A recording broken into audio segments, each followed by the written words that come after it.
What's up, guys? It's Kjones coming at you with another video to my new series, Life Talk, episode 5.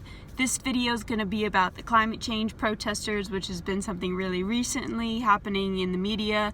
And also I'm going to be talking about climate change in general and things like that. And yes, this is a controversial topic, and you are completely welcome to put your disputes, comments or anything like that below.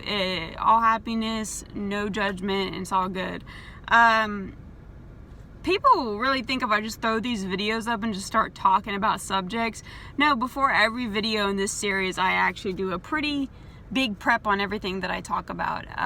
So I hope that y'all enjoy this, and I really enjoy it. Otherwise, I wouldn't spend the time making the video or really doing the research behind these topics. I think it's really fascinating, and it's fun to talk about and to converse, really. So, first off, I'm going to start off talking about how last Friday, on the 20th of October, there was a worldwide protest really advocating for people in position of power to change how our industry works and industrialization to help prevent climate change or to help improve our conditions to basically help our future, because right now we're in a climate change crisis, and I'll go further into that in a bit. But basically 100,000 people from Berlin, 60,000 New York City, Lower Manhattan, we had about 250,000, Warsaw, 100,000. So it was a massive protest. This is worldwide. And to be honest, with this particular protest, I think that was great. I'm not very sure about the details, whether there was unlawful protesting or anything that was civil disobedience. I just know that I think it was really good to have the world come together with climate change. In regards to people who don't believe in climate change, I hate to break it to you, but it is a known fact at this point. I mean, scientists have always known since the early 1800s. The problem is finding the evidence to support their claim. And recently, we haven't been able to do that until about 2010, when it was 2008 and things like that.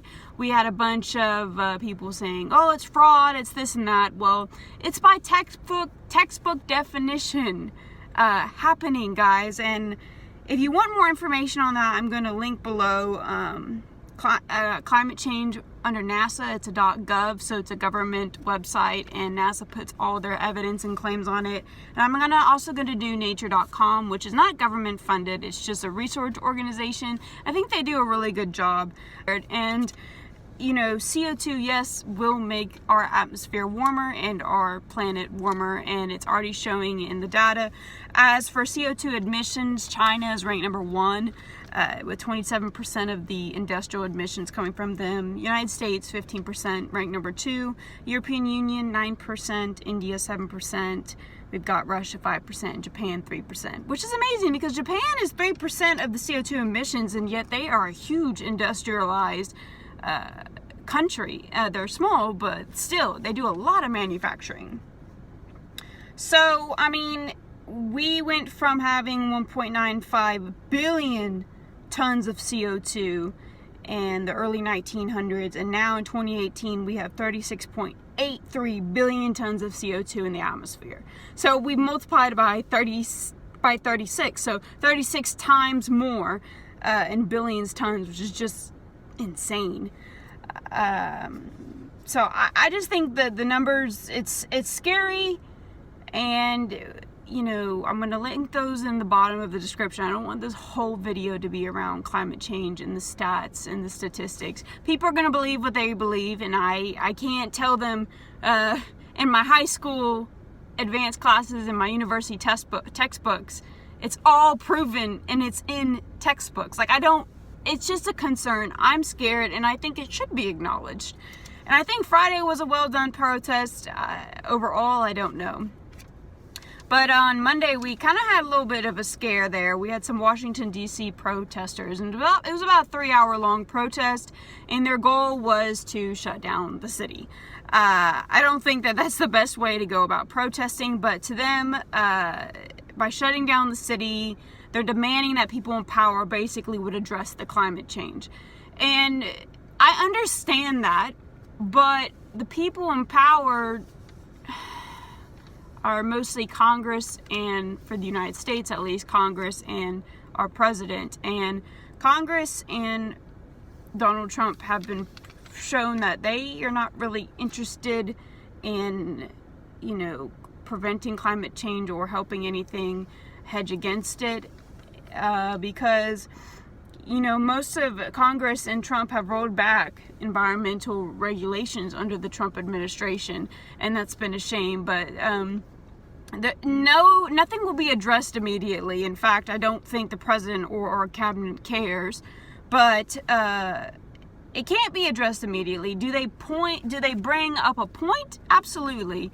But I know if I was trying to go to work on Monday morning with all these protesters, I would be so upset because I'd be sitting in traffic, and you got to get to work. And I'm sure employers understand. And at the end of the day, it was like, okay, Washington, D.C. is crazy. I'm just kidding. It all worked out. But there's also some serious safety issues with this, impeding traffic like that.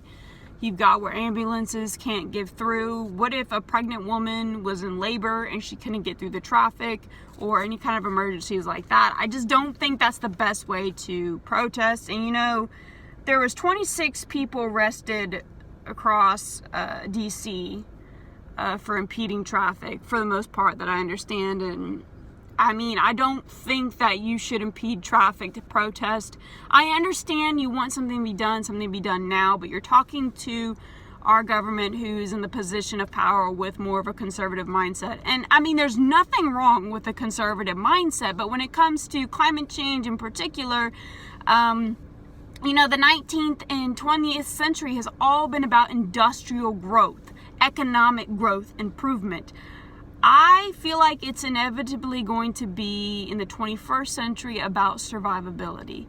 And yes, I'm scared. I'm not sure if I want to have kids. I think that, like I said, in the 21st century, we're going to be learning how to survive, in 2100. So, but each to their own. I'm not sure if everyone will listen.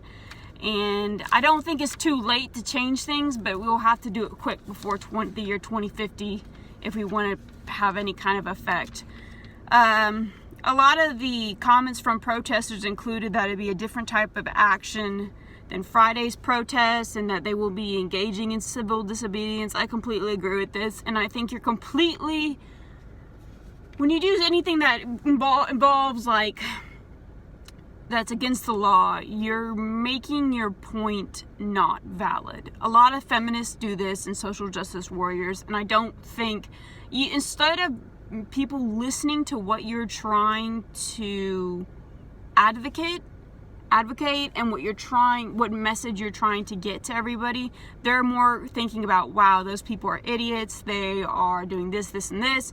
And if they think you're idiots, why are they going to listen to your message? So follow the law if you're going to protest, And these groups, the group on Monday in Washington, D.C. believe that parents, employees, employers, volunteers, college students, and everyone would be concerned and would skip work or school to protest. That did not happen, guys. People got to make a living, and joining a protest that is illegal and impeding traffic just isn't going to happen. I just don't think that was well done, and I think it kind of puts us back from everything that the world achieved on Friday, especially for the United States. And now it's like we just kind of went back a little bit because people decided that Friday was worth nothing. Nobody listened, so we're going to do it Monday, and we're going to do it through chaos.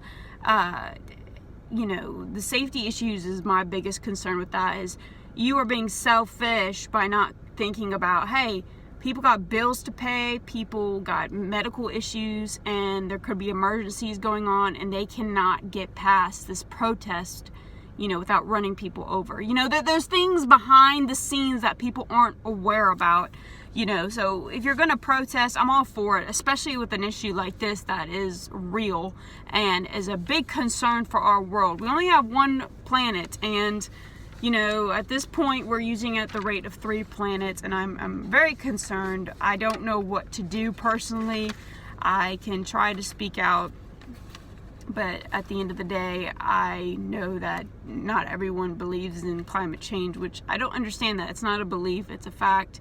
And I grew up in a household with one of my ex-stepfathers, who ingrained in me that climate change was a fallacy and that here's why and you shouldn't believe it. And even growing up within that for 2 years at 15, 14 years old, to this day, I'm still able to open my eyes and realize we've got a problem. And when you're in Texas like me, honey, and the temperature is like 107 degrees out Fahrenheit, it's hard not to believe. But anyway, looking at glaciers and everything like that, and how it's almost completely divided in half from what it was 3 years ago, is terrifying. The acidity in our waters, the rise in sea level. There's so many things going on right now that I think is terrifying the world. And before it goes to chaos, we should try to be civil about it. And of course, elect who we think will be able to handle it the best. But I hope you guys enjoyed this video. At the end of the day, I'm not here to convince anyone. I just wanted to bring up this subject, talk about it, and what my thoughts were on it. I don't think Monday's protest was well done. As of Friday, it seemed like everything worldwide was done pretty peacefully. I don't know the details. If you're from another country and you had a protest in your area about climate change on Friday and it didn't go too well, I'm interested to hear about that, because from the United States perspective, it seemed like it was a pretty peaceful worldwide phenomenon. But thanks for watching, guys. I'm gonna get some lunch, and I hope y'all have an amazing day. No hate in the comments, guys. It's all good, it's all good. It's just conversation. So I hope y'all have a good one, and give this a like if you enjoyed it, and hit the subscribe button down below if you want to see my future episodes on my Life Talk series. Bye, guys.